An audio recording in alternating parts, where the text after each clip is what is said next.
The US and Britain are considering clemency for President Assad if he agrees to attend an international conference on political transition in Syria. British officials say the initiative came after London and Washington received encouragement from Russia's President Vladimir Putin. Let's now cross over to RT's Anissa Nawe, standing by in St. Petersburg with Russia's Foreign Minister S.V. Lavrov. Anissa, over to you. That's right. I do have Foreign Minister S.V. Lavrov with me. I want to get straight to the questions because he's very pressed for time. British Prime Minister David Cameron says that in Los Cabos at the G20, President Putin has shifted his view on the situation in Syria. What can you say about that? Is that true? It is not true. It is not true at all. The meetings with David Cameron and with President Obama did discuss Syria. Both our partners, the Americans and the British, were saying that President Assad must go, and then the external players must develop a transition plan for the Syrians to agree. We expressed our position that we cannot accept the policy which would be aimed at changing regimes from outside. This has been our position all along, and that we cannot prejudge for the Syrians what the outcome of the political dialogue would be.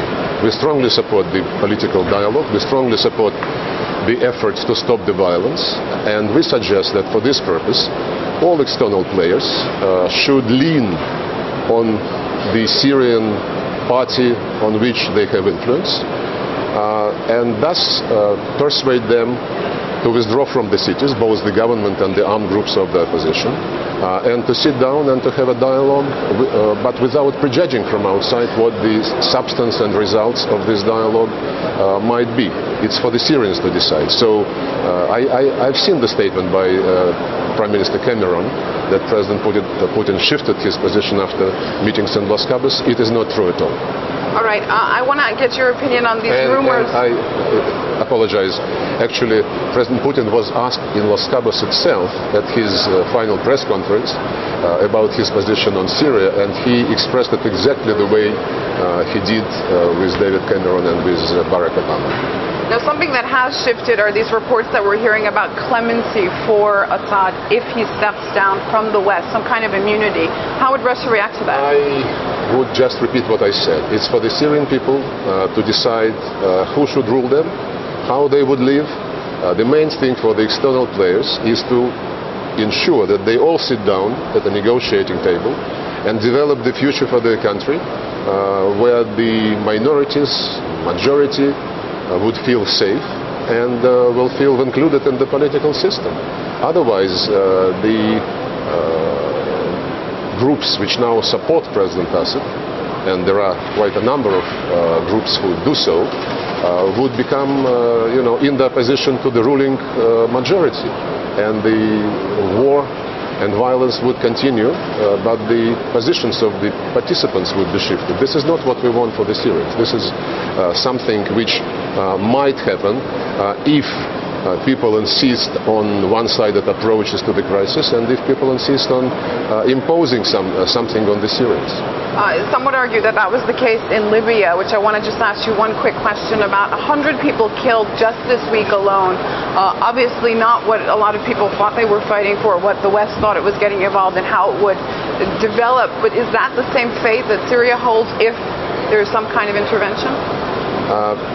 Well, it couldn't be the same, because there would be no resolution of the Security Council authorizing outside interference. In terms of the aftermath of any kind of intervention, though, for the people? Well, I think the intervention in Syria would be disastrous for the region. Syria is a multi-ethnic, multi-confessional country whose ethnic and confessional groups have very close relationship with sister groups in other countries. Lebanon has already been influenced by the Syrian developments. The inter-ethnic clashes and strife can take place very fast, and it can embrace the entire region. The Kurdish problem. The Kurds live in Syria, in Turkey, in some other countries, in Iraq. the problem of Christians. Christians in Egypt have already been subject to some violence, and it is very dangerous. They have been living there for centuries, and to topple this balance would be catastrophic. The Western media this week talked about Russia sending warships to Syria, helicopters to Syria, and there was really sort of a media frenzy around it, even though it proved out in the end that the U.S. kind of backtracks on it. How do you react to that? Well, it's part of the campaign, and not very decent campaign, I would say. We are sending no battleships to Syria. We have been saying publicly that we are implementing the contracts which we have to supply arms to Syria. Those armaments are entirely defensive, and they mostly consist of air defense systems, which cannot be used against population, which can only be used to respond to an outside aggression.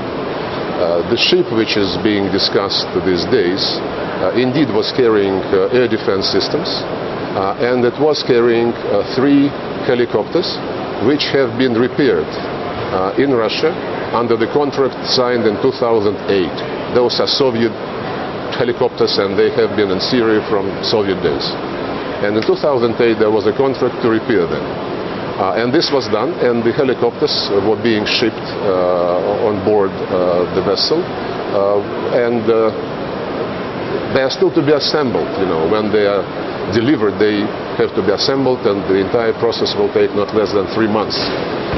So to speak about something which we just sold to Syria and which is being used in action is not true at all. But this story has another twist, with the British insurance company deciding to withdraw the insurance from this particular ship.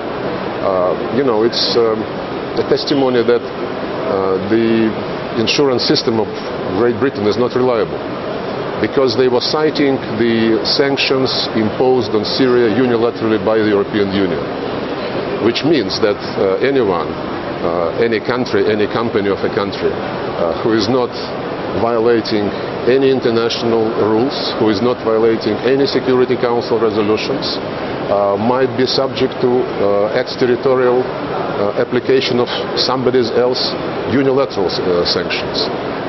This is a very slippery slope, and I do believe that we have to discuss this issue of unilateral sanctions in a systemic manner. What they mean, and what can be done, you know, to make sure that those who faithfully implement international law, including the resolutions of the Security Council, should not be subject to application of somebody else's rules. You know, the bad examples are contagious, and it was until recently the United States which was resorting to unilateral sanctions to punish countries every now and then, including sanctions with extraterritorial application.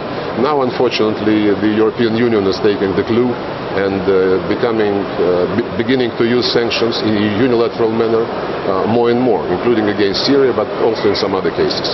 It's a trend which is counterproductive. In principle, dealing with any international issue, you need to include partners with whom you have difficulties, not to isolate them. Isolation never works.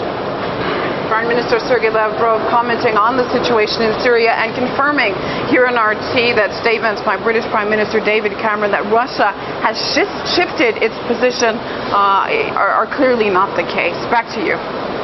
All right, RT's Inisa Nawe there. Many thanks indeed. Sure.